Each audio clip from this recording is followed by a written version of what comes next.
Meena ji, Bharatiya Janata party की सरकार को राजस्थान में आए 13 महीने हो गए।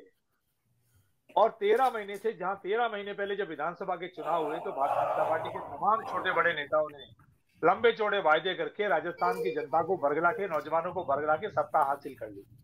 13 महीने बीत जाने के बाद भी भारतीय जनता पार्टी एसआई भर्ती पेपर लीक वाले मामले को लेकर के किसी निर्णय पे नहीं पहुंची। और राजस्थान का नौजवान उसके ऊपर तलवार लटकी पड़ी है। राजस्थान का नौजवान टकटकी लगाई लगातार देख रहा है। इससे पहले तो वो बाबा जी की तरफ देख रहा था। किरोड़ीलाल मीणा जी थक गए हैं अब। किरोड़ीलाल मीणा जी धरनों में, प्रदर्शनों में जा जाके थक गए। पहले विपक्ष के साथ थक गए थे, अब अपनी सरकार में थक गए। उनके भाई भी चुनाव हार गए हैं। और अब तो मीणा जी, भारतीय जनता पार्टी ने पिछले 2 महीने से लगभग ऐसा माहौल बना लिया है कि पेपर लीक वाले मामले में अगर कोई भी चैनल डिबेट करता है तो वो चैनल का बहिष्कार करते हैं। मैं आपके चैनल पे भारतीय जनता पार्टी के कोई नेता अगर सुन रहे हैं, उनसे अपील करना चाहता हूं कि राजस्थान के ज्वलंत मुद्दों को ही मीडिया उठाता है। और न्यूज 24 चैनल बहुत जिम्मेदार चैनल है। आप अपना प्रवक्ता भेजें, अच्छी बुरी बात जो भी बोलेगा वो सरकार के हित में बोलेगा, नौजवानों के हित में बोलेगा। आज हम भी विपक्ष राजकुमार में। जी, आपने सारी बात बता दी। बीजेपी ने चुनाव से पहले क्या कहा, बीजेपी ने चुनाव के बाद क्या करा। अभी अभी जो है एसआई भर्ती को लेकर, अब सरकार का पक्ष एक तरफ है जो हाईकोर्ट में सरकार ने जवाब दिया है। विपक्ष अब इस मुद्दे को बार बार उठा रहा है। विपक्ष चाहता क्या है? इस मुद्दे पर सरकार परीक्षा को रद्द करे या पिछली सरकार में जो कुछ काम सही हुआ है ये स्थापित करे? मीना जी, मैं आपको पीछे लेके चलता हूं। विधानसभा चुनाव के अंदर इन्होंने ही ये मुद्दा उठाया था कि पेपर लीक हो रहा है, बड़ी मछली है, बड़े मगरमच्छ है। और ये सत्ता में आ गए। इन्होंने कहा था ईआरसीपी को राष्ट्रीय परियोजना घोषित करेंगे, ये सत्ता में आ गए। अब आप बताइए, क्या ईआरसीपी को राष्ट्रीय परियोजना घोषित कर दिया गया 13 महीने के अंदर?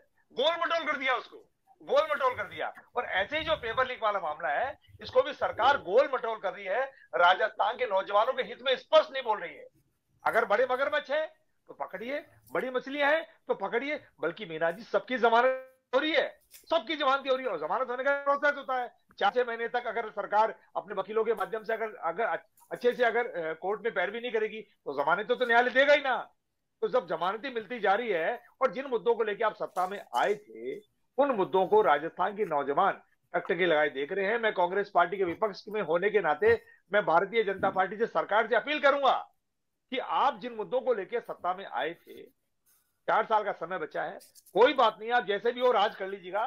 फिर चुनाव होंगे, फिर राजस्थान का नौजवान आपको मजा चखाएगा। जैसे हम आपकी बातों में आके राजस्थान के नौजवान ने हमको मजा चखा दिया, हमको विपक्ष में बैठा दिया और आपको सत्ता सौंप दी। अब आप भी वही काम करने लगे। और किरोड़ीलाल मीणा जी जो हमेशा नौजवानों की बात उठाते हैं, आज वो भी थक गए। भारतीय जनता पार्टी ने मिलकर उनके छोटे भाई को भी चुनाव हरवा दिया। तो भारतीय जनता पार्टी चाहती क्या है? भारतीय जनता पार्टी चाहती क्या है मीना जी? शिव के मामले में हमारे निर्दलीय विधायक जो भारतीय जनता पार्टी को सपोर्ट नहीं कर रहे हैं, उनके ऊपर एफआईआर दर्ज हो रही है। तो बोलते ही एफआईआर दर्ज करते हैं, बोलते ही भाइयों को हरवा देते हैं। तो भारतीय जनता पार्टी राजस्थान के मुद्दों पे बात करे, राजस्थान के जो हित के मामले हैं उन पे बात करे। चाहे क्रेडिट कांग्रेस पार्टी को मिले, चाहे भारतीय जनता पार्टी को मिले, और चाहे किसी निर्दलीय विधायक को मिले। लेकिन भारतीय जनता पार्टी अगर ऐसे आवाजों को दबाएगी जी तो फिर आप जी बताइए जी राजस्थान का नौजवान या मतदाता जी करेगा क्या?